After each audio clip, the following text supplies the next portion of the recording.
She'd been invisible for so long, she'd stopped expecting anyone to see her. 4 jobs. 18-hour days. Men looked right through her like she was part of the furniture. Just another tired woman cleaning their tables, making their beds, selling them cheap ornaments at the Christmas market. So when the man in the expensive coat kept showing up everywhere she worked, watching her with an intensity that made her skin warm, she told herself it didn't mean anything. Rich men didn't notice women like her. Not really. But he'd been coming for 3 weeks now. Same corner booth. Same careful attention. And tonight, when she finally asked him to leave so she could close, he said something that stopped her heart. I bought them all. Every ornament. Your entire inventory. Why would a billionaire do that for someone like her? Welcome to our channel, where we bring you emotional stories that stay with you. If you're new here, hit subscribe and the notification bell so you never miss a story. And if you're returning, thank you. Your support means everything. Now, stay until the end, drop a comment with your thoughts, and let's begin. The restaurant smelled like coffee grounds and grease from the dinner rush. Zara's feet ached. 12 hours at the hotel, 4 at the Christmas market, now 6 here. The last customer should have left an hour ago, but he just sat there in the corner booth, nursing cold coffee and watching her like she was the only thing in the room worth looking at. She knew who he was now. Took her 2 weeks to figure it out, but she'd finally Googled, tall white guy owns half the city, and his face popped up on every business site. Levi Sullivan. Real estate billionaire. 37, never married. Photographed at charity galas with models and actresses. And for some inexplicable reason, he'd been showing up everywhere she worked. We're closed, she said again, louder this time. He set down his cup. Stood. He was taller than she'd realized, well over 6 feet, broad-shouldered in that casual way that came from actual athleticism, not just a gym membership. Dark hair, sharp jawline, hazel eyes that tracked her movements like he was memorizing them. I know. So leave. In a minute. He reached for his wallet. I wanted to ask you something first. Zara's hand tightened on her cleaning rag. Here it came. The proposition. The offer. Whatever rich men thought they could get from women who worked 3 jobs and still couldn't make rent. I'm not interested, she said flatly. His eyebrows went up. You don't know what I'm going to ask. Don't I? She turned away, sprayed down another table. Let me guess. You've been watching me. You find me intriguing. You want to take me somewhere nice, buy me something expensive, and then listen to you talk. She stopped mid-spray. That's it, he said quietly. That's what I want. To hear you talk about something other than what I can get for you, or whether you need anything else, or if I'd like my check now. Zara turned around slowly. He was closer now. Not crowding her, but close enough that she could smell his cologne. Something cedar and clean that probably cost more than her weekly paycheck. Why? Her voice came out rougher than she intended. Because in 3 weeks of watching you work 4 different jobs, I've never once seen you sit down. Or eat anything that wasn't someone else's leftovers. Or smile. Heat crept up her neck. Anger or embarrassment, she couldn't tell. You've been stalking me. I've been trying to figure you out. He tilted his head. You work at my hotel from 6 to 2. Make ornaments at the Christmas market from 3 to 7.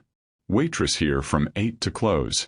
And I know there's a 4th job because I followed you last Thursday and watched you get on a bus at 1 in the morning heading toward the industrial district. Zara's pulse kicked up. That's definitely stalking. That's concern. His voice dropped. You're going to collapse. I'm fine. You're exhausted. I'm employed. There's a difference. She grabbed his empty cup, turned toward the kitchen. Your bill's on the table. Lock the door on your way out. She made it 3 steps before his voice stopped her. I bought them all. She turned. What? Your ornaments. Every single one. The whole inventory. He pulled out his phone, showed her a photo, her empty booth, her handwritten sign, sold out. Her breath caught. When? This afternoon. Paid your booth neighbor to watch them until you closed up tonight. He pocketed his phone. They're beautiful, by the way. The one with the ballerina and the broken mirror? That's going in my office. Zara's throat tightened. That ornament was personal. She'd made it after a particularly brutal day, after a hotel guest snapped at her for not cleaning fast enough, after she caught her reflection in a lobby mirror and barely recognized herself. How much? Her voice barely worked. Does it matter? Yes. He named a figure that made her knees weak. Enough to cover 2 months of rent. Maybe 3 if she was careful. That's too much. It's what they're worth. You don't have to. I know I don't have to. He stepped closer. Close enough that she had to tilt her head back to hold his gaze. I wanted to. There's a difference. Her hands were shaking. She fisted them at her sides. I don't need charity. Good. I'm not offering it. His voice went softer. Dangerous. I'm offering dinner. Tomorrow night. Somewhere with chairs where you can actually sit down for once. I work tomorrow night. Then breakfast. Lunch. Coffee. I don't care. Something flickered in his eyes. Frustration, maybe. Desperation. Just give me 1 hour where you're not serving me or cleaning up after me or watching me from across a market trying to figure out what I want. And what do you want? The question hung between them like smoke. I want to know why you make ornaments about broken things, he said finally. Why you work yourself to death instead of asking for help. Why you look at me like I'm a problem you need to solve. Because you are. Why? Because men like you don't. Don't. His voice went sharp. Don't tell me what men like me do or don't do. You don't know me. I know your type. My type. He laughed, but it wasn't amused. What type is that? The kind who thinks money can buy anything. I'm not trying to buy you. Then what are you trying to do? Figure out why I can't stop thinking about you. The words came out harder than he probably intended. He dragged a hand through his hair, exhaled. 3 weeks. I've been coming to this restaurant for 3 weeks, ordering food I don't eat, drinking coffee I don't want, just to watch you work. Do you know how insane that sounds? Very. Exactly. He stepped back, giving her space. So have dinner with me. Let me be insane in person instead of from across the room. Zara's heart hammered against her ribs. Every rational part of her brain screamed no. Rich men didn't date women who cleaned their hotel rooms. This was temporary. He'd get bored. She'd get hurt. But she'd noticed him too. Couldn't help it. The way he always said thank you when she refilled his water. The way he left exactly 25% tip, never more, never less, like he'd calculated it carefully. The way he read actual books instead of his phone while he waited for his food. The way he looked at her like she was the only person in the world. One dinner, she heard herself say. His whole face changed. Yeah. 1. And you pay me for the ornaments first. I don't do charity. Deal. He pulled out his phone. Venmo. Zelle. Cash. Tomorrow. At the market. Smart woman, she thought. Make him prove it. Make him show up. He smiled like he knew exactly what she was doing. 3 o'clock. 3:30. I have to set up first. I'll be there. He headed for the door, then paused. Turned back. For what it's worth, I don't think money can buy anything. But I'd spend every dollar I have just to hear you laugh. He left before she could respond. Zara stood in the empty restaurant, cleaning rag still clutched in her hand, and tried to remember how to breathe. He was late. Zara told herself she wasn't disappointed. Told herself she'd expected it. Rich men made promises they didn't keep. That was their specialty. She arranged her new inventory on the booth shelves. She'd stayed up until 4 in the morning making replacements, fueled by coffee and something she refused to call hope. Her fingers ached from the delicate work, but at least her booth didn't look empty anymore. Sorry I'm late. She spun around.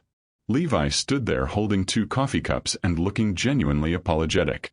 He wore dark jeans and a gray Henley under a canvas jacket, somehow managing to look expensive and casual at the same time. Traffic was. He stopped. You made more. Already. I work fast. You work constantly. He held out one of the cups. Black, 2 sugars. She stared at the cup. How did you? You ordered it at the restaurant. Last week. I remember. Something warm and uncomfortable bloomed in her chest. She took the coffee, careful not to let their fingers touch. Thank you. You're welcome. He set his own cup down, pulled an envelope from his jacket. As promised. Zara took it, checked inside. All cash. The exact amount he'd quoted. Satisfied. He sounded amused. Yes. She tucked the envelope into her coat pocket. The weight of it felt like possibility. Like breathing room. Like 3 months of not drowning. Good. He picked up his coffee, gestured to her new ornaments. These are different from yesterday's batch. Different theme. What's the theme? She hesitated. The ones she'd made last night were brighter. Lighter. She'd worked on them while thinking about his words, about how she never smiled, how she made ornaments about broken things. Hope, she said finally. His expression shifted. Softened. Yeah. Don't let it go to your head. Too late. He picked up one of her ornaments, a phoenix rising from flames, painted in gold and crimson. This one. How much? You already bought everything yesterday. And you made more today. So I'll buy more today. He pulled out his wallet. Stop. She caught his wrist. His skin was warm under her fingers. You can't keep doing this. Doing what? Buying out my inventory like we're, she couldn't finish the sentence. Like we're what? He turned his hand over, caught her fingers in his. Not pulling, just holding. Like I'm interested in you. Like I want to support your work. Like I think you're talented and deserve better than selling masterpieces for $15 at a Christmas market. Her breath hitched. You don't know me well enough to. So let me. He stepped closer, still holding her hand. That's what tonight's for, isn't it? So I can know you better. I didn't agree to. You said one dinner. It's 5 o'clock somewhere. His thumb brushed across her knuckles. I know a place that serves breakfast all day. Best pancakes in the city. We could. I have to work. But her voice came out weaker than she intended. What time? 8. So we have 2 hours. He checked his watch. The restaurant's 10 minutes away. That gives us an hour and 40 minutes to eat, talk, and get you to work on time. You have this all planned out. I've had 3 weeks to plan. His voice dropped. Say yes, Zara. She should say no. Should create distance. Should protect herself before this went somewhere she couldn't take back. But she was tired of shoulds. 1 hour, she said. And you're not buying any more ornaments today. Deal. He grinned. But I'm coming back tomorrow to buy that phoenix. That's cheating. That's strategy. The diner smelled like maple syrup and butter. Zara slid into a cracked vinyl booth while Levi ordered for both of them. Pancakes, eggs, bacon, coffee. So much food. When was the last time she'd eaten a real meal instead of grabbing samples at the market or sneaking leftovers from restaurant tables? You didn't have to order all this, she said when the waitress left. When did you eat last? I had, she stopped. Coffee this morning. A protein bar at noon. Nothing since. I'm fine. Right. He leaned back, studied her. So tell me about your ornaments. What do you want to know? Why you make them. How you got started. What they mean to you. He shrugged. Everything. So she told him. About her grandmother who'd taught her glass painting before she died. About dropping out of art school because she couldn't afford it. About the 3 jobs that became 4, the apartment she lost, the car that broke down, the slow slide into survival mode where art became something she did in stolen hours between shifts. He listened without interrupting. Didn't check his phone. Didn't look away. Just watched her with those hazel eyes like every word mattered. Why ornaments specifically? He asked when she finished. Because they're temporary. She traced the rim of her coffee cup. People only take them out once a year. Look at them for a few weeks. Pack them away. There's less pressure. They don't have to be perfect. Everything you make is perfect. You haven't seen my failures. Show me. What? Show me your failures. The ones you don't sell. The ones you keep. He leaned forward. I bet they're even more interesting than the ones at your booth. Zara's throat tightened. He was right. She had a box under her bed. Ornaments that were too dark, too personal, too raw to sell. The one she made at 3 in the morning when she couldn't sleep, when the weight of everything pressed too hard against her chest. Why do you care? She asked quietly. Because you're fascinating. I'm broke and exhausted. That's not fascinating, that's pathetic. Stop. His voice went sharp. Don't do that. Do what? Diminish yourself. You work 4 jobs. You create art in whatever hours you can steal. You show up every day even when you're running on empty. That's not pathetic.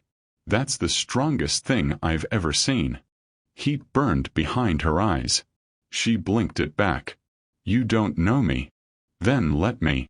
He reached across the table, caught her hand. That's all I'm asking. Stop running long enough to let me see you. The food arrived before she could answer. Stacks of pancakes, crispy bacon, eggs cooked perfectly. The waitress set everything down with a smile, refilled their coffee, disappeared. Eat, Levi said softly. We'll talk after. So she ate. And for the first time in months, she didn't taste the food, didn't rush, didn't check her phone for the time. She just sat across from a man who looked at her like she was worth knowing and tried to remember what it felt like to be seen. He walked her to her car even though she'd told him not to. The bus stop was 2 blocks away, but he'd insisted on driving her to work instead. Now they stood in the darkening parking lot, breath fogging in the December cold, and Zara couldn't make herself get in his car. You don't have to drive me, she said. I want to. It's out of your way. I don't care. She hugged her coat tighter. Why are you doing this? Being nice to you? Acting like we're, she gestured between them. Like this is something. Isn't it? I don't know what this is. Neither do I. He stepped closer. Not crowding, but close enough that she had to tilt her head back to meet his eyes. But I want to find out. Levi. I haven't been able to think straight for 3 weeks. His voice dropped. Raw. I walk into that hotel and hope I'll see you in the hallway. I go to the market early just to watch you set up your booth. I order food I don't want just to be in the same room as you. He exhaled. Tell me I'm not imagining this.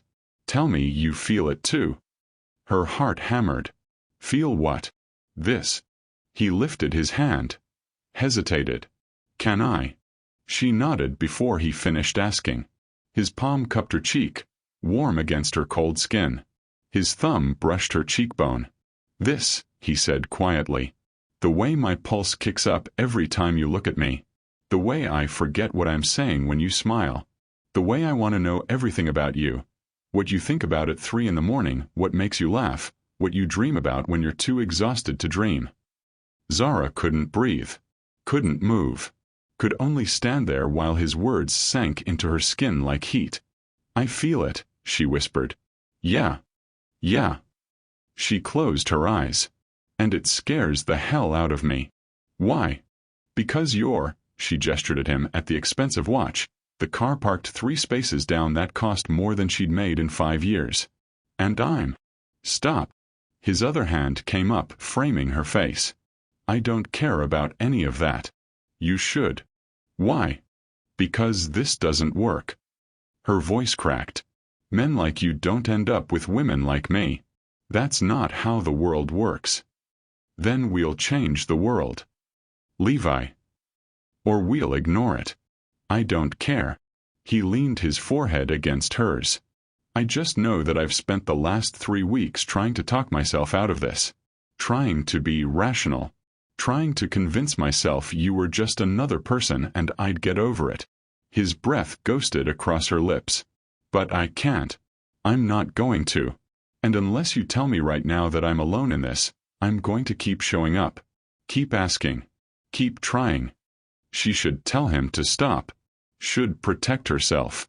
Should remember that fairy tales didn't happen to women who cleaned hotel rooms and sold ornaments for $15.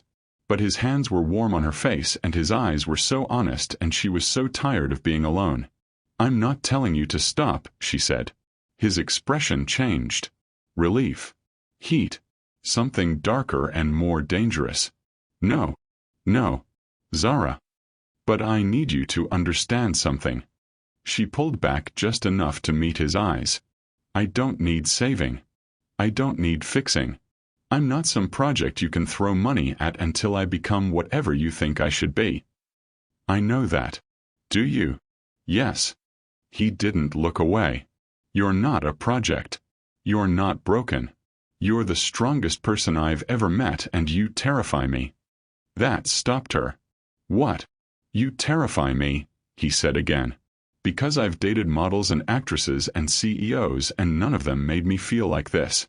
None of them made me want to be better. None of them looked at me like I was just a man instead of a bank account. His voice went rough. You see me. Actually see me. And that's terrifying because what if you don't like what you see? Zara's chest ached. She reached up, covered his hand with hers. I like what I see. Yeah. Yeah. She smiled despite herself. Even if you do own half the city and drink terrible coffee just to watch me work. He laughed. Actually laughed. The sound was warm and genuine and it did something dangerous to her heart. Come on, he said. Let me drive you to work before you're late. This time she let him. Quick pause. If you're feeling this story, hit the hype so others can find it. Comment where you're watching from. Now back to the story. The hotel lobby smelled like expensive flowers and lemon polish. Zara pushed her cleaning cart past the front desk at 5:58 a.m., nodding at the night manager. Her body ached from 4 hours of sleep, but her mind wouldn't stop replaying last night. His hands on her face, his forehead against hers, the way he'd said you terrify me like it was a confession. He'd driven her to the restaurant. Waited in the parking lot until her shift ended at midnight. Drove her home, actually home, to the tiny studio apartment she'd finally saved enough to rent last month. Walked her to the door. Didn't ask to come in. Just kissed her forehead and said, tomorrow, 3:30. Mark it. And left her standing there, heart racing, wondering what the hell she was doing. Now she loaded her cart with fresh towels and headed for the 4th floor. Tuesday mornings were her favorite. Most guests checked out early, leaving rooms empty and easy to clean. She could work fast, get through her list, make it to the market by 3. She knocked on 412. No answer. Swiped her key card. Pushed the door open. And froze. Levi stood by the window in nothing but dark gray sweatpants, phone pressed to his ear, looking out at the city. Early morning light caught the lines of his back, the curve of his shoulders, the definition that came from actual work, not just a gym. He turned. Their eyes met. Zara's mouth went dry. I'll call you back, he said into the phone. Hung up. Set it on the desk. Hi. Her voice didn't work. She cleared her throat. I'm sorry. I knocked. You didn't answer. I thought the room was empty. It's fine. He didn't move. Just watched her with those hazel eyes that saw too much. You look exhausted. I'm fine. How much sleep did you get? Enough. Zara. 4 hours. She gripped the cart handle. I should go. Come back later when you're. Don't. He crossed the room. Bare feet silent on the carpet. He stopped 3 feet away, giving her space. Don't run. I'm not running. I'm working. You're panicking. I'm not, she stopped. He was right. Her heart hammered. Her palms were sweaty. She couldn't stop looking at his chest, at the way morning light traced the muscles of his abdomen. This is too much, she said quietly. You staying here. Us having dinner. This whatever this is. It's too fast. Okay. He didn't argue. What do you need? Space. Time. I need to think. Okay. Stop saying okay. What do you want me to say? He stepped closer. That I'll back off? I will. That I'll stop showing up at the market? I will. That I'll leave you alone. His voice dropped. I'll do that too if that's what you really want. I don't know what I want. Yes, you do. He was right in front of her now, close enough that she could smell his soap, see the shadow of stubble on his jaw. You're just scared to want it. I have to clean your room. Then clean it. I'll get dressed. Pretend I'm not here. I can't pretend you're not here. Why not? Because you're standing there half naked and, she stopped, closed her eyes. I need to work. When she opened her eyes, he was smiling. Not amused. Something darker. Satisfied. You're attracted to me, he said. Don't sound so pleased about it. I'm very pleased about it. He picked up a t-shirt from the bed, pulled it on. I've been attracted to you for 3 weeks. It's nice to know it's mutual. It's inconvenient. Most good things are. He grabbed a coffee pod from the machine, held it up. Want some? I'm working. That's not an answer. She should say no. Should maintain boundaries. Should remember she was the maid and he was the guest and there were rules about this kind of thing. Black. 2 sugars, she heard herself say. He smiled. I remember. She cleaned while he made coffee. Stripped the bed, replaced the sheets, fluffed the pillows. He sat at the desk with his laptop, working, occasionally glancing up to watch her. It should have been awkward. Instead it felt strangely domestic, comfortable, dangerous. Can I ask you something? He said while she was cleaning the bathroom. Depends on the question. Why do you work so hard? She paused mid-scrub. Because bills don't pay themselves. That's not what I mean. He appeared in the bathroom doorway, leaning against the frame. You could work 1 job. 2 at most. Make enough to survive. But you work 4. Push yourself until you collapse. Why? Zara sat back on her heels. Considered lying. Decided against it. Because I have a plan, she said. Save enough to rent a studio space. Buy better materials. Build a portfolio. Apply to galleries. Actually become the artist I told myself I'd be before life got in the way. She met his eyes. The 4 jobs aren't permanent. They're strategic. How long? How long what? How long have you been working 4 jobs? 2 years. And how much have you saved? She didn't answer. Zara. Not enough. The words came out harder than intended. Because every time I get close, something breaks. My car. My laptop. She stopped. Pressed her lips together.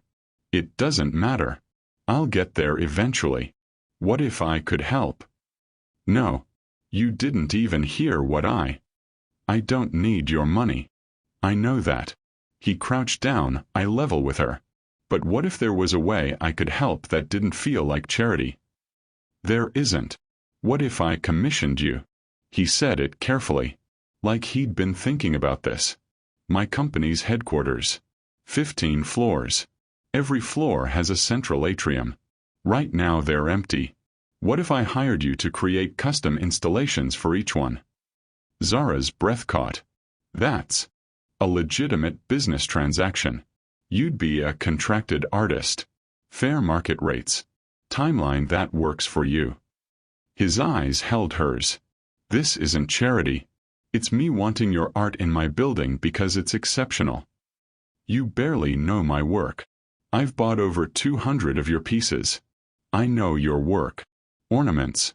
Small scale. Not, she gestured. Not installations. So you'll learn. He shrugged. You're talented. You'll figure it out.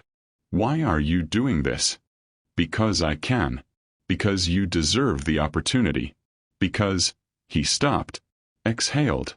Because watching you work yourself to death is killing me, and this way you could cut back to 1 or 2 jobs and actually sleep more than 4 hours a night. Her chest ached.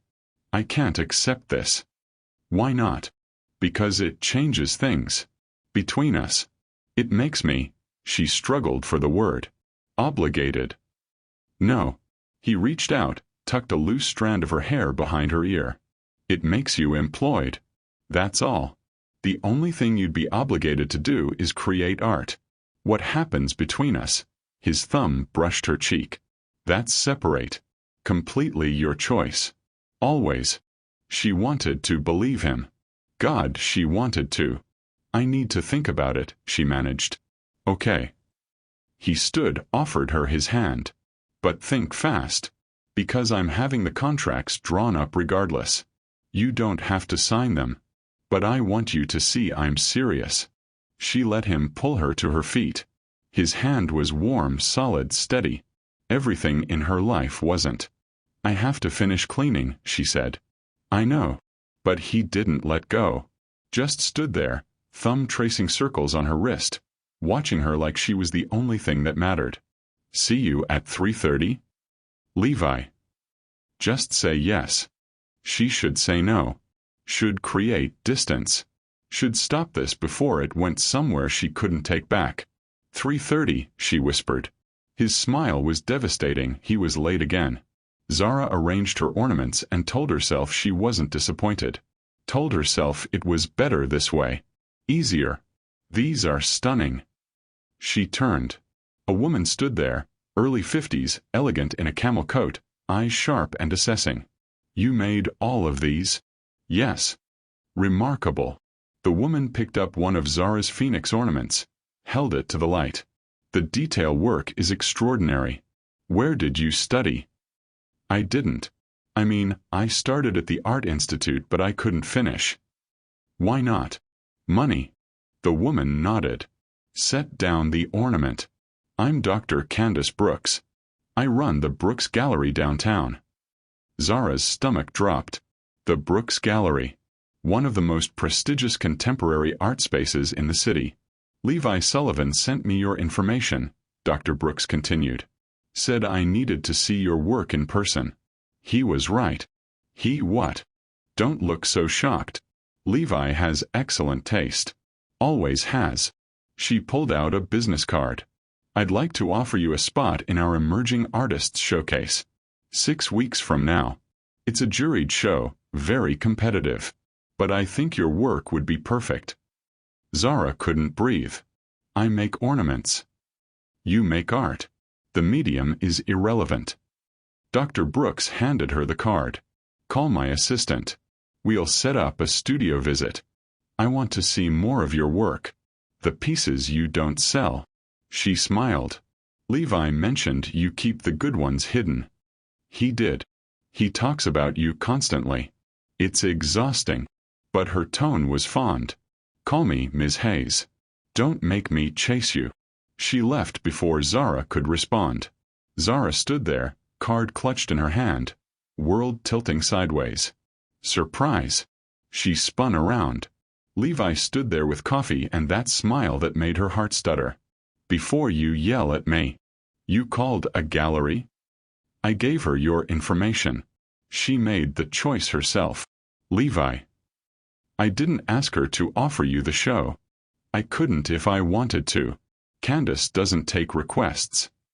He held out the coffee. She's brilliant and ruthless, and if she wants your work, it's because it's exceptional. Not because I asked. Zara took the coffee. Her hands were shaking. This is too much. It's one phone call. It's my entire career. No. He stepped closer. Your talent is your career. I just opened a door. You still have to walk through it. I don't know how to, her voice cracked. I make ornaments, Levi. I don't do gallery shows. I don't know how to be that person. So learn. He cupped her face, tilted it up. You're the smartest, most resourceful person I know. You'll figure it out. What if I fail? Then you fail. And try again. His thumb brushed her cheekbone. But you won't. Because you're extraordinary and you just need someone to remind you of that until you believe it yourself. Tears burned behind her eyes. She blinked them back. Why are you doing this? Because He stopped. Something flickered in his expression. Fear, maybe. Vulnerability. Because you deserve it. That wasn't what he was going to say. Before she could press, a customer approached the booth. Levi stepped back, giving her space to work. But he stayed. Watched her sell 3 ornaments, her confidence growing with each transaction. When the customer left, he was smiling. "What?" she asked. "You light up when you talk about your work. Did you know that?" "I do not." "You do. Your whole face changes. You become," he searched for the word, "incandescent." Heat crept up her neck. "You can't say things like that." "Why not?" "Because it makes me want." She stopped. "Want what?" He moved closer. Into her space. Close enough that she could feel the heat of him. "Tell me." "You know what." "Say it anyway." "Levi." "Say it." "I want you to kiss me," she whispered. "And I hate that I want it. I hate that you've made me want things I have no business wanting." "Why do you have no business wanting them?" "Because you're," she gestured at him, frustrated. "And I'm." "Stop." His voice went sharp. "Stop doing that. Stop making yourself small." "I'm being realistic." "You're being scared." He took her face in both hands. "And I get it. I'm scared too. But I'm done pretending I don't want this." "Want you." His forehead touched hers. "So here's what's going to happen. I'm going to keep showing up. Keep pushing. Keep reminding you that you're worth wanting until you either believe it or tell me to go to hell. Your choice." "That's not fair." "Nothing about this is fair." His breath ghosted across her lips. "But I don't care. I have customers." "I know. I can't do this here." "I know." "Levi." "Have dinner with me tonight. After your shift. Midnight, I don't care. Just say yes." She should say no. Should protect herself. Should remember all the reasons this was a terrible idea. "Yes," she said. His smile was worth the risk. Zara's feet ached. Her back ached. Everything ached. But when she walked out of the restaurant and saw Levi waiting by his car, all of it faded. He pushed off the car, met her halfway. "Hi." "Hi." She couldn't stop smiling. "You waited." "Of course I waited. It's after midnight." "I don't care." He opened the car door for her. "Hungry?" "Starving." "Good. I know a place." The place turned out to be a 24-hour diner that smelled like coffee and home fries. They slid into a booth in the back corner, ordered too much food, and talked until the sky started to lighten. He asked about her grandmother, her childhood, her dreams beyond the ornaments. She asked about his company, his family, why he'd started watching her in the first place. "Because you were the only person in that entire hotel who didn't recognize me," he said. "You looked right past me. Saw the room that needed cleaning, not the man standing in it." He smiled. It was refreshing. And then I saw you at the market. Working just as hard.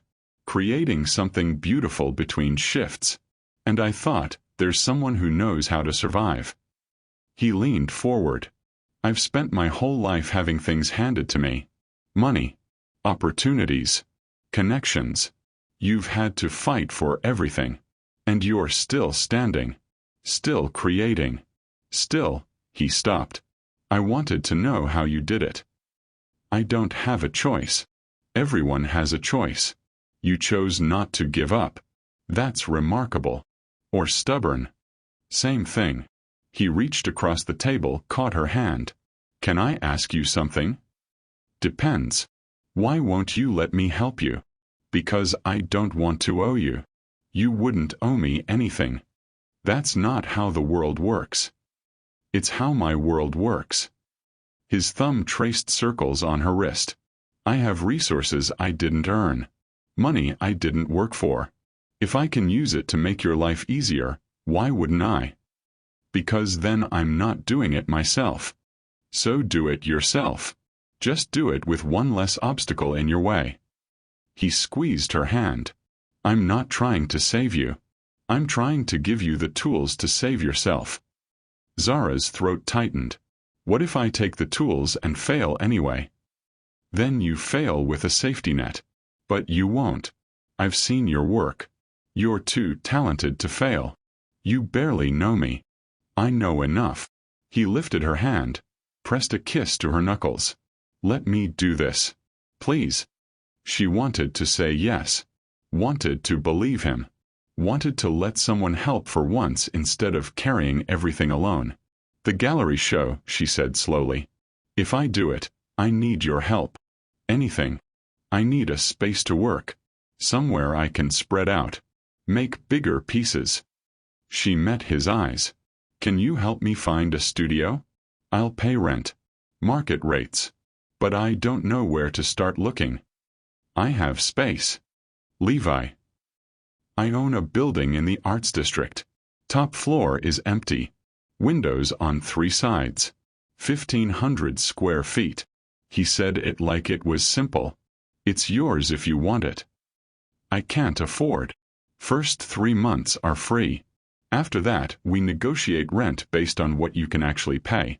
Not what I could charge. What you can afford. That's charity. That's an investment. In an artist I believe in. He didn't look away. Say yes, Zara. She should say no. Should maintain her independence. Should do this the hard way because that's what she'd always done. But she was tired. So tired of struggling alone. 3 months, she said. And then we renegotiate. Real numbers. Deal. And whatever this is between us, she gestured between them, that stays separate. The studio isn't payment for anything else. Agreed. He brought her hand to his lips again. The studio is business. This, he pressed a kiss to her palm. This is something else entirely. Heat flooded through her. Levi. I should take you home. You have to be at the hotel in, he checked his phone. 4 hours. I'm calling in sick. His eyebrows went up. You are. I am. She was shocked at herself. She never called in sick. Never took a day off. Never put herself first. But she was sitting in a diner at 4 in the morning with a man who looked at her like she was worth the world, and she was exhausted and scared and maybe, just maybe, ready to let herself have something good. Take me home, she said. He paid the check. Drove her home. Walked her to her door. And when she turned to say good night, he was right there. Zara. Yes. Can I kiss you? Her breath caught. I thought you'd never ask. His laugh was soft. Relieved. He cupped her face, tilted it up, and kissed her like she was oxygen. Soft at first. Testing. Then deeper when she gasped against his mouth. His hands slid into her hair. She grabbed his coat, pulled him closer. The kiss was everything. Desperate and sweet and terrifying and perfect. When they broke apart, both breathing hard, he pressed his forehead to hers. I should go, he said. You should. Before I do something stupid like ask to come inside. That would be stupid. Very stupid. But he kissed her again. Slower this time. Like he was memorizing her. When he finally pulled back, his eyes were dark. Wanting. Tomorrow, he said. I'll take you to see the studio. Okay. And dinner after. Real dinner. Somewhere nice. I work. Call in sick again. She laughed despite herself. I can't keep calling in sick. Yes, you can. You have 2 years of unused sick days. I checked. You checked. I own the hotel. I checked. He kissed her forehead. Take a day. Sleep. Let me take you to dinner. Let yourself have something good. This is good, she whispered. This is just the beginning. He left her standing there, heart racing, lips tingling, wondering what the hell she'd gotten herself into. 1 week later. The studio was perfect. Floor-to-ceiling windows flooded the space with light. Exposed brick walls. Polished concrete floors. Enough room to spread out her materials, set up a proper workspace, actually breathe. Zara stood in the center of it all and felt something crack open in her chest. What do you think? Levi leaned against the doorframe, watching her with that soft expression that made her heart stutter. I think you're trying to spoil me. Is it working? Maybe. She turned in a slow circle. This is too much. It's exactly enough. He crossed to her, wrapped his arms around her waist from behind. You've been working here for a week and you've already created 3 pieces for the gallery show. You needed this space. She had. The moment she'd cut back to 2 jobs, keeping the hotel and the market, dropping the restaurant and the night cleaning shift, everything changed. She slept 6 hours a night now, ate real meals, had time to actually create instead of just survive. And Levi was there for all of it.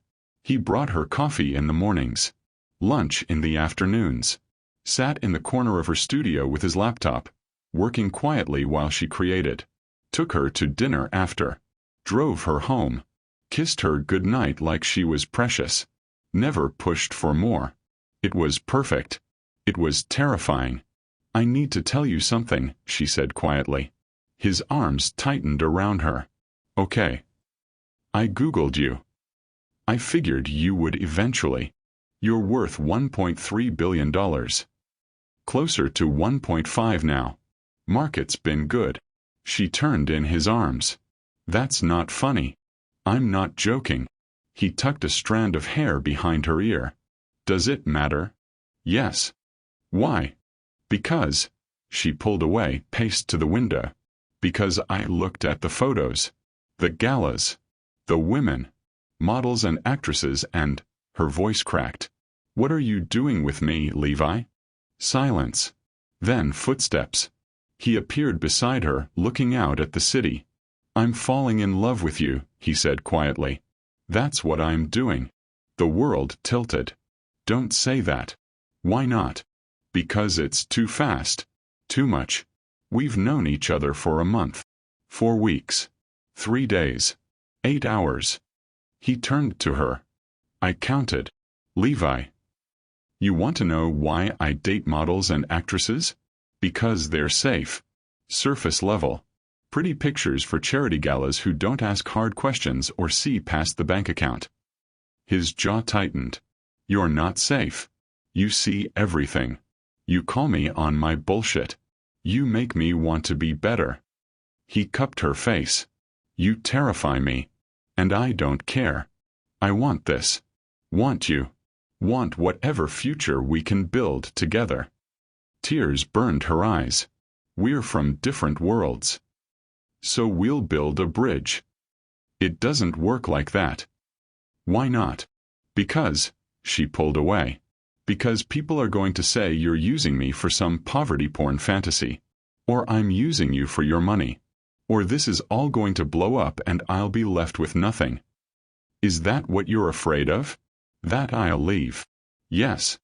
I won't. You can't promise that. Watch me. He caught her hands. I'm not going anywhere. Not unless you tell me to. And even then I'll probably show up at your booth with coffee and try to change your mind. A laugh burst out of her. Wet and broken and real. I don't know how to do this, she whispered. Neither do I. So we'll figure it out together. He pulled her close. But you have to stop pushing me away. Stop testing me to see if I'll leave. I'm here, Zara. I'm staying. She wanted to believe him. God, she wanted to. Okay, she said finally. Okay. Okay. She looked up at him. But if you hurt me, I won't. I'm keeping the studio. He laughed. Actually laughed. Deal. 2 weeks later. The Brooks Gallery show was in 3 days. Zara stood in her studio surrounded by 10 finished pieces. Large-scale ornament installations using glass, metal, light, and shadow. They were vulnerable. Raw. Everything she'd been too scared to create before. And she was terrified. They're perfect, Levi said from behind her. She didn't turn. They're too personal. That's what makes them perfect. People are going to see them. Judge them. Judge me. Let them. He wrapped his arms around her waist. You made something true. That's all that matters. What if no one likes them? Then they're idiots with no taste. He kissed her temple. But they will. These pieces are extraordinary. She turned in his arms. How do you know? Because I know you. He smiled. And you don't do anything halfway. The opening was everything she'd feared and hoped for. The gallery was packed. Critics. Collectors. People in expensive clothes who looked at her pieces with sharp, assessing eyes. Zara stood in the corner in a dress Levi had bought her. Black, simple, elegant, and tried not to panic. Breathe. Levi murmured beside her. I can't. Yes, you can. He squeezed her hand. You've got this. Dr. Brooks approached with a man in an expensive suit. Ms. Hayes, this is Marcus Chen. He collects contemporary glass work. Your installations are remarkable, Chen said. I'd like to purchase 3 of them for my collection. Zara's brain stopped working. She'd be delighted, Levi said smoothly when she didn't respond. Her assistant will handle the details. Chen nodded, moved on. I don't have an assistant, Zara hissed. You do now. I hired one this morning. At her look, he shrugged. You needed help. I provided it. Levi. Later. Right now you need to smile and accept compliments because half the gallery is staring at you. He was right. People were watching. Whispering. Some looked intrigued. Others dismissive. And in the corner, a woman in a red dress was watching with something that looked like hostility. Who's that? Zara asked. Levi followed her gaze. His expression shuddered. No one important. Levi. My ex Melissa. We dated 2 years ago. The woman started walking toward them. Levi. Melissa's smile was sharp. I didn't know you were into charity cases now. Ice flooded Zara's veins. Melissa. Levi's voice went cold. Leave. I'm just saying, it's very noble. Supporting struggling artists. Giving back. Her eyes raked over Zara. Though I suppose she has other talents that make it worth your while. That's enough. Levi stepped between them. Get out. It's fine, Zara said quietly. Her voice surprised her. Steady despite the rage burning in her chest. She stepped around Levi, met Melissa's eyes. You're right. I am a struggling artist. I worked 4 jobs to survive. Cleaned hotel rooms and sold ornaments for $15 just to eat. She gestured at the gallery. And then I created this. Not because someone gave it to me. Because I earned it. So yes, I'm a charity case. But at least I'm not bitter and threatened by someone else's success. Melissa's face went red. Zara. Levi started. I'd like you to leave now, Zara continued. You're making my guests uncomfortable. Your guests. Melissa laughed. You really think this is your night? He paid for all of this. The gallery. The show. Probably bought the first few pieces himself to make you feel successful. The words hit like a punch. Zara turned to Levi. Is that true? No. His voice was hard. I didn't buy anything. I didn't pay for the show. Candace chose you on merit. But you knew her. You called her. I gave her your information. That's all. That's not all. Zara's voice shook. You've been paving the way. Opening doors. Making sure I succeed. I've been supporting you. There's a difference. Is there?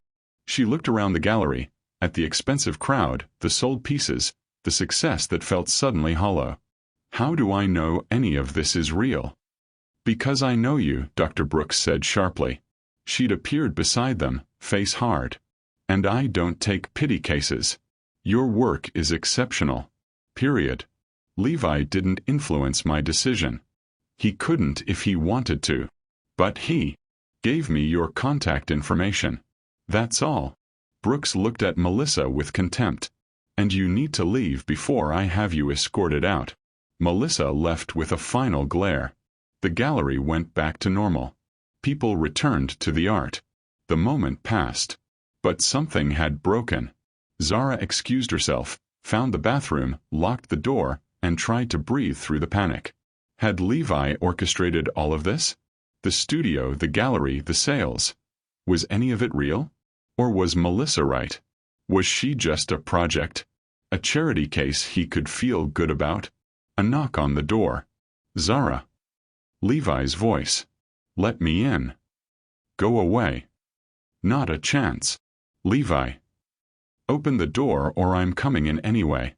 Your choice. She opened it. He stepped inside, closed the door behind him. The bathroom was small, forcing them close. None of it was a lie, he said quietly. The gallery chose you.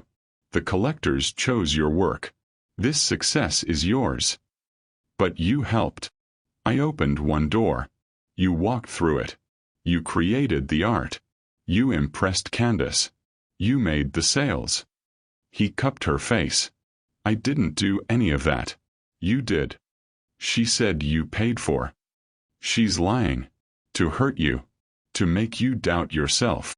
His jaw tightened. Don't let her. How do I know what's real? Because I'm telling you. He pressed his forehead to hers. This is real. Your talent is real. The success is real. And what I feel for you, his voice cracked. That's the most real thing in my life. She wanted to believe him. But doubt had planted roots. I need time, she whispered. Okay. I need to figure out what's mine and what's yours and where the lines are. Okay. Levi. Take your time. I'll be here when you're ready. He kissed her forehead. I'm not going anywhere. He left her standing there. And for the first time in weeks, Zara felt completely alone. She didn't call. 3 days passed. Then 5. Then a week. Levi sent texts. She didn't answer. He showed up at the market. She had someone else working her booth. He went to the hotel. She'd switched to different floors. She was avoiding him.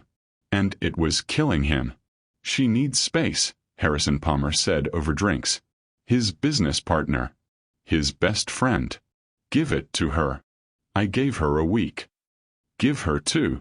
What if she doesn't come back? Then she doesn't come back. Harrison shrugged. But chasing her won't help. Levi knew he was right. Didn't make it easier. Night came. Zara sat surrounded by broken glass. She'd tried to work. Tried to create. Tried to push through the doubt and the fear and the voice in her head that said this isn't yours. He gave it to you, you didn't earn it. Everything she made looked wrong. A knock on the studio door. She almost didn't answer. But curiosity won. It wasn't Levi. It was a woman she didn't recognize. Late 20s, black, sharp suit and sharper eyes. Ms. Hayes. I'm Tamara Mitchell. I'm a reporter for the art section of the Tribune. Can I ask you a few questions about your gallery show? Zara's stomach dropped. How did you find me? Public records. This studio is listed under Sullivan Properties. Tamara smiled. Is it true you're dating Levi Sullivan? That's none of your business.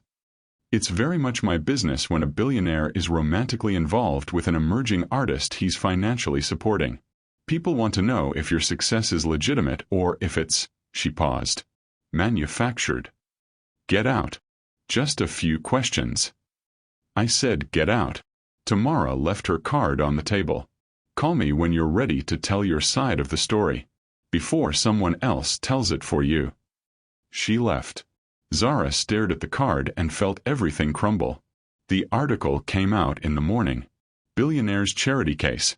The problematic rise of Zara Hayes. It detailed everything. The studio. The gallery connection. Levi's attendance at her opening. His ex-girlfriend's comments. Speculation about their relationship. It stopped just short of calling Zara a gold digger. But the implication was clear. Her phone exploded. Other reporters. Galleries canceling meetings. Collectors backing out of purchases. 3 hours after the article dropped, Dr. Brooks called. I'm pulling your work from the gallery, she said without preamble. Zara's world stopped. What? The controversy is overshadowing the art. I can't have that in my space. But you said. I said your work was exceptional. And it is. But the story is bigger than the art now, and I need to protect my gallery's reputation. A pause. I'm sorry, Zara. When this blows over, we can revisit. But for now. She hung up. Zara sat in her studio, the studio Levi had given her, and felt everything she'd built collapse. Melissa was right. This wasn't hers.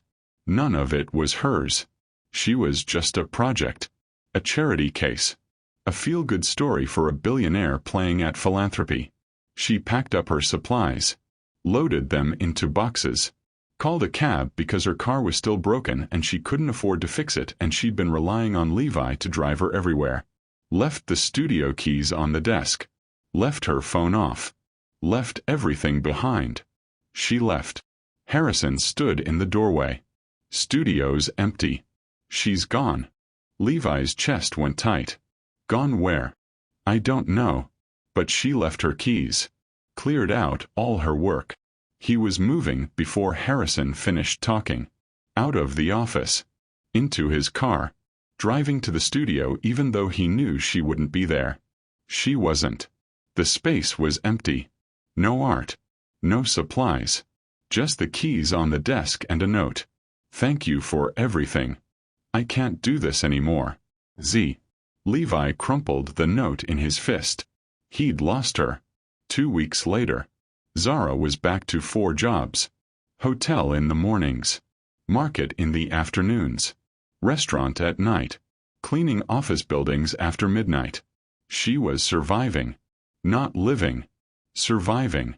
She'd moved back to her car after her apartment lease ended. Couldn't afford the rent without the gallery sales. Showered at the gym. Made ornaments in the library. It was fine. She was fine. She wasn't fine. Girl, you look terrible, Candace Brooks said. Zara looked up from her market booth. Dr. Brooks stood there in her elegant coat, eyes sharp. Dr. Brooks. I thought. You thought I'd forgotten about you? Please. She gestured at the booth. You're back to selling ornaments for $15. What happened? You pulled my work from the gallery. Because the controversy was overshadowing the art. Not because the art wasn't good. She picked up one of Zara's new ornaments. Small, delicate, sad. These are different from before. I'm working with what I have. Which is? Nothing. I have nothing. The words came out bitter. No studio. No supplies. No time. No, her voice cracked. I'm back where I started. Maybe that's where I belong. That's bullshit. Zara blinked. You're one of the most talented artists I've seen in 20 years, Dr. Brooks continued.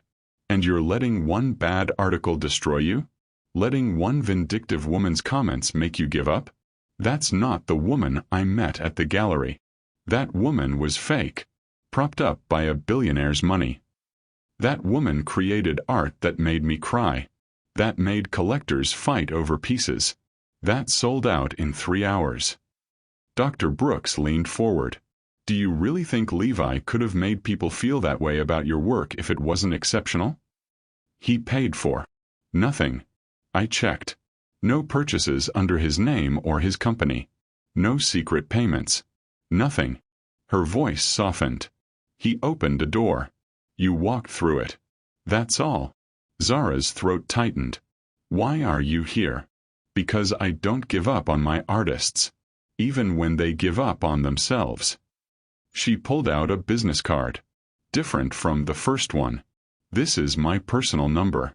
Call me when you're ready to stop hiding. She left. Zara stood there holding the card and felt something crack in her chest. What had she done?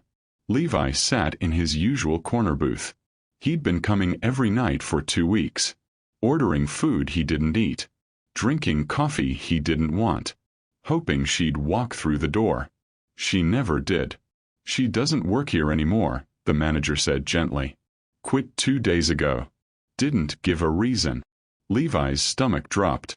Do you know where she went? No. I'm sorry. He left cash on the table. Walked to his car. Sat in the parking lot and tried to figure out where she'd gone. His phone buzzed. Unknown number.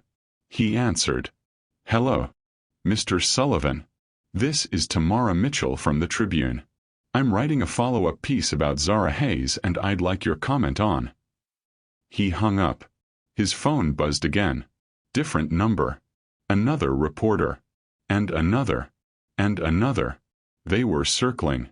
Looking for blood. Trying to turn Zara's success into a scandal. And he'd made it worse by trying to help her. Melissa was right. He'd destroyed her by association. Unless. He pulled up his contacts. Found the one he needed. Harrison. I need you to call every reporter who wrote about Zara. I'm giving an interview. All of them. I'm going to tell them exactly what happened. That's a terrible idea. I don't care. They want a story? I'll give them one. But I'm controlling the narrative this time. Levi. She's out there somewhere thinking she failed. Thinking this is all her fault. I'm not letting that stand. His voice hardened. Set up the interviews. All of them. Tomorrow. The headline dropped at 8 a.m. Billionaire speaks. She didn't need my help. I needed hers. Zara saw it on her phone, the phone she'd finally turned back on to call Dr. Brooks. Her hands shook as she read. Levi Sullivan, real estate mogul and philanthropist, spoke exclusively to the Tribune about his relationship with artist Zara Hayes. I've been watching Zara Hayes work for months, Sullivan said. Not because I pitied her. Because I was in awe of her. She worked 4 jobs and still created art that took my breath away. I didn't help her succeed. I just removed obstacles so people could see what I'd already seen, that she's extraordinary. When asked about the financial assistance controversy, Sullivan was blunt. I didn't pay for her gallery show. I didn't buy her work under false names. I didn't manipulate her success. I gave her access to a studio space and connected her with Dr. Candace Brooks, one of the most selective gallery owners in the city. Everything after that was Zara. Her talent. Her work. Her success. Sullivan addressed the personal nature of their relationship. Yes, I'm in love with her.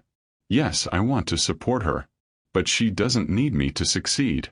She needs people to get out of her way and let her work. I'm just lucky she let me be part of her journey. The interview includes detailed financial records showing no purchases of Hayes' work under Sullivan's name or any affiliated companies. Dr. Candace Brooks, owner of the Brooks Gallery, also spoke. I pulled Ms. Hayes' work during the controversy to protect both her and the gallery. But that was a mistake. Her work stands on its own merit. I'm reinstating her show and extending it for an additional month. The article that initially questioned Hayes' legitimacy has been retracted, with reporter Tamara Mitchell issuing an apology for not verifying sources. Zara read it 3 times. Then she read the comments. Hundreds of them. I saw her show. It was incredible. She earned this. Imagine being so talented a billionaire can't stop talking about you. Everyone needs someone who believes in them like this. Goals. Her work is extraordinary. Go see it before it's gone. Her phone rang. Dr. Brooks. Get to the gallery. Now. She didn't wait for an answer. Just hung up. Zara grabbed her coat and ran. The gallery was packed. People crowded around her installations, taking photos, pointing, discussing. A line stretched out the door. Dr. Brooks stood near the entrance with crossed arms and a satisfied smile. What? Zara couldn't finish. Went viral, Brooks said. Sullivan's interview. Your story. People want to see the art for themselves. She gestured at the crowd. You're sold out. Again. And I have a waiting list of 200 people who want to commission original pieces. Zara's knees went weak. That's your talent, your work, your success. Brooks handed her a folder. These are contract offers. 3 galleries want to represent you. 2 museums want installations. And a major collector wants to commission a permanent piece for his corporate headquarters. She paused. None of them know Levi Sullivan. They just know your work. Tears burned Zara's eyes. I don't understand. You created something true. That's what people respond to. Not the money behind it. Not the connections. Just the art. Brooks squeezed her shoulder. This is yours, Zara. All of it. Don't ever doubt that again. Zara walked through the gallery in a daze. Watched people stare at her work with genuine emotion. Heard them discuss technique, meaning, impact. This was real. All of it was real. And she'd almost thrown it away because she was too scared to believe in herself. Ms. Hayes. She turned. A young woman stood there, early 20s, black, nervous. I just wanted to say, your work made me cry. I'm in art school and I've been thinking about dropping out because it's too expensive and I'm working 3 jobs and, she stopped. Blinked back tears. Your story made me think maybe I can do this too. Zara's chest ached. You can. Keep going. Really? Really? She squeezed the girl's hand. It's hard. It's so hard. But if you love it, if you can't imagine doing anything else, then you keep going. No matter what. The girl nodded, wiped her eyes, moved on. Zara stood there and felt something settle in her chest. This was why she created. Not for galleries or sales or success. For this. For connection. For making someone else feel less alone. She's right, you know. Zara spun around. Levi stood there in jeans and a Henley, hands in his pockets, looking uncertain. About what? Her voice barely worked. That your work makes people cry. It makes me cry. He stepped closer. I've been watching people all morning.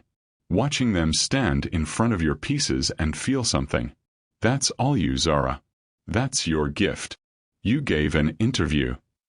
I gave 12 interviews. Print. Radio, television. Anyone who'd listen. He stopped 3 feet away. I needed people to know the truth. That you earned this. That you're extraordinary. That I didn't make you successful. You did that yourself. You didn't have to do that. Yes, I did.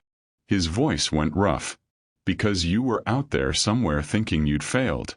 Thinking this was all fake. And I couldn't. He stopped. Exhaled. I couldn't let you believe that. Tears spilled down her cheeks. I'm sorry. For what? For running. For not trusting you. For, her voice cracked. For being too scared to believe this could be real. You were protecting yourself. I get it. He moved closer. But Zara, this is real. What I feel for you is real. And I need you to believe that. I do.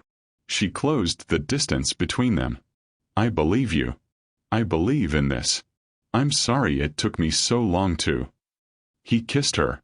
Right there in the middle of the gallery with 100 people watching. Kissed her like she was air and he'd been drowning. She grabbed his coat, pulled him closer, kissed him back with everything she had. When they broke apart, the gallery was applauding. Levi laughed against her mouth. We have an audience. I don't care. Good. He cupped her face. Because I'm not letting you go again. Ever. Promise. Promise. He pressed his forehead to hers. I love you. I'm in love with you. And I don't care who knows it. I love you too. The words came easier than she expected. Even though you're bossy and you buy out my inventory and you give interviews without asking and... He kissed her again. I'm not done listing your flaws, she said against his lips. List them later.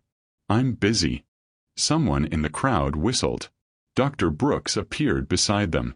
If you're done making a scene in my gallery, Ms. Hayes has work to do.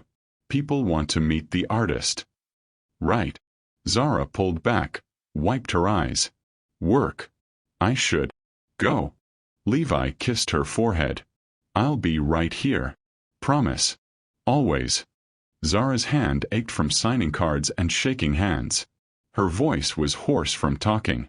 But her heart felt light for the first time in weeks. Levi had stayed. Stood in the corner with his phone, working, occasionally glancing up to smile at her. Never hovering. Just present. When the last visitor left, Dr. Brooks shooed them out. Go celebrate. You earned it. They walked through the city as snow started to fall. First snow of December. The Christmas decorations glittered on every corner. I need to apologize, Zara said. For what? For doubting you. For believing Melissa. For running instead of. Stop. He pulled her into a doorway, out of the foot traffic. You don't have to apologize for being scared. Or for protecting yourself. I get it. But I hurt you. Yeah. He didn't sugarcoat it. You did. But I also understand why. We moved fast. The money difference is real. The power imbalance is real. You had every reason to be cautious. But I shouldn't have. You should have done exactly what you did. Stepped back. Figured out what was yours and what was mine. Made sure you could stand on your own. He touched her face. And you can. That's what today proved. You don't need me to succeed. But I want you here. Good. He smiled. Because I'm not going anywhere. They started walking again. Zara tucked herself against his side, his arm around her shoulders. So what now? She asked. Now you take over the world. Accept commissions. Do gallery shows. Become the artist you were always meant to be. And you? I'll be annoyingly supportive. Show up with coffee. Buy out your inventory just to make you mad. Tell everyone who'll listen that my girlfriend is the most talented artist in the city. Girlfriend. He stopped walking. Is that okay? I should have asked. I just assumed. She kissed him. Yes. It's okay. Good. He exhaled. Because I have plans for us. Plans. Long-term plans. Very long-term. He looked nervous suddenly. Are you? I'm in. She squeezed his hand. Whatever plans you have, I'm in. His smile was devastating. They walked to the Christmas market. Zara's booth stood empty. She'd taken the day off to be at the gallery. You should get back to work tomorrow, Levi said. People will be looking for your ornaments after all this publicity. I know. She looked at the empty booth. But I think I need to make some changes. Like what?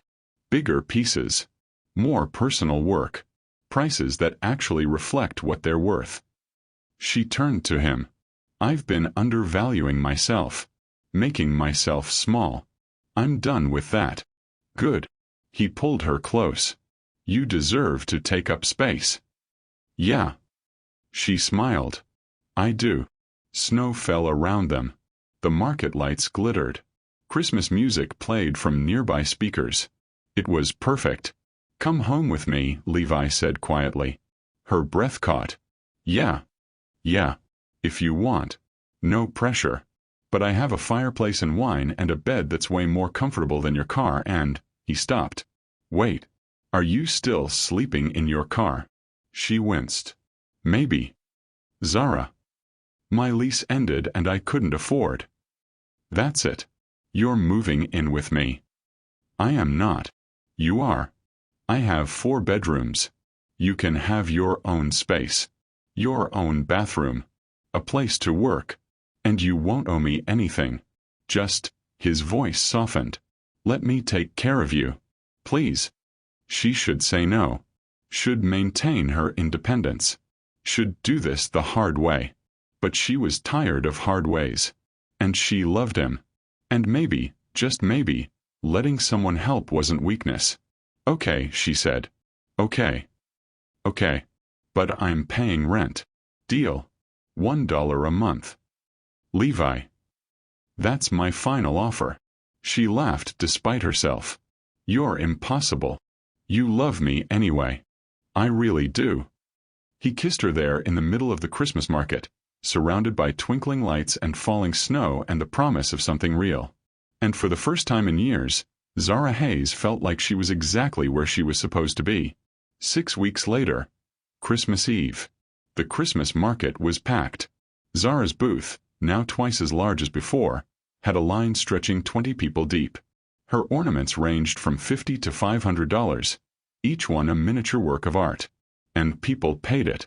Happily. She'd hired help. 2 art students who worked the booth while she created in the back, taking custom commissions and working on larger pieces.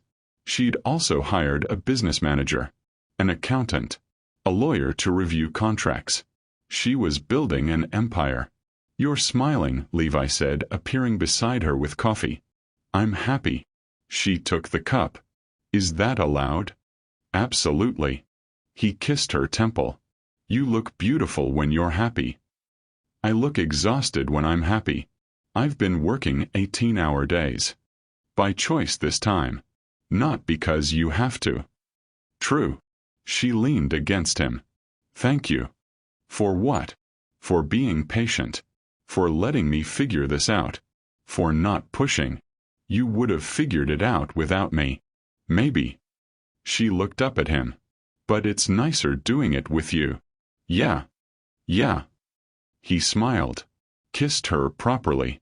"I have something for you." "Levi, I told you no Christmas presents." "It's not a Christmas present. It's a—" He pulled a small box from his pocket. "It's something else." Zara's heart stopped. "Is that—" "Not what you think." He opened it. Inside was a key.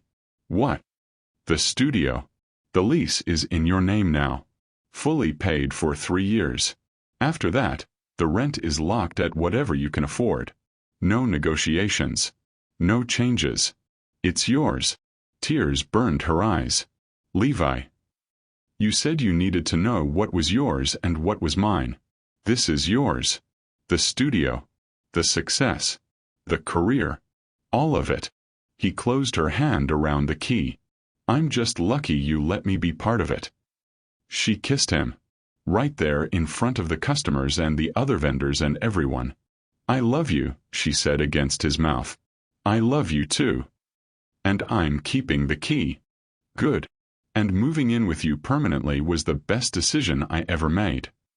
"Also good. And I might be ready to talk about—" She stopped. Smiled. "Longer-term plans." His whole face changed. "Yeah. Yeah. But not today. Today I have customers." "Right." He stepped back. "Customers. Work. Very important." "Levi." "Yeah. Later. When we get home. We'll talk about plans." His smile was worth everything.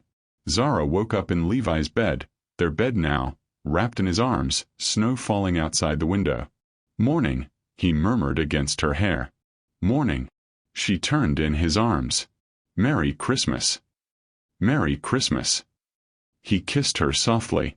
"I have something for you." "I thought we agreed no presents." "We did. This isn't a present. It's information." "That sounds ominous." He sat up, grabbed his phone from the nightstand, pulled up an article, handed it to her. Melissa Hartford exposed. Former socialite arrested for fraud. Zara's eyes went wide. Melissa Hartford, ex-girlfriend of billionaire Levi Sullivan, was arrested yesterday on multiple charges of fraud and embezzlement. Hartford allegedly stole over $2 million from the charity foundation she managed, using the funds for personal expenses. The investigation began after her public comments about emerging artist Zara Hayes sparked scrutiny into Hartford's own financial dealings. Sullivan released a statement. "I'm shocked and disappointed.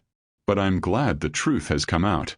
Ms. Hartford's actions were reprehensible, and I hope this brings closure to those she hurt." "Oh my God," Zara whispered. "Karma," Levi said simply. "She tried to destroy your reputation. Ended up destroying her own. I almost feel bad for her." "Don't. She made her choices." He took the phone back. "But that's not your problem anymore. You have better things to focus on." "Like what?" "Like this." He pulled another box from the nightstand. This one was jewelry box sized. Zara's heart started pounding. "Levi." "Open it." She did. Inside was a delicate glass ornament. Hand-painted. A ballerina mid-leap surrounded by stars, with words written in gold script. She believed she could, so she did. "You made this," she breathed. "I did." Took me 4 tries. Broke 3 of them. Candace had to give me a tutorial. He smiled. I wanted you to have something from me. Something that showed. He stopped. That I see you. All of you. The artist and the fighter and the woman who terrifies me in the best way. Tears spilled down her cheeks. It's perfect. No. He wiped her tears with his thumb. You're perfect. And I'm the luckiest man alive because you let me love you. I'm the lucky one. We're both lucky. He kissed her forehead. Now get dressed.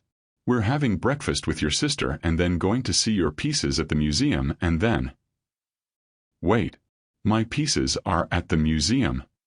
Did I not mention that? The Contemporary Museum bought 3 of your installations. They're unveiling them today. Permanent collection. Levi.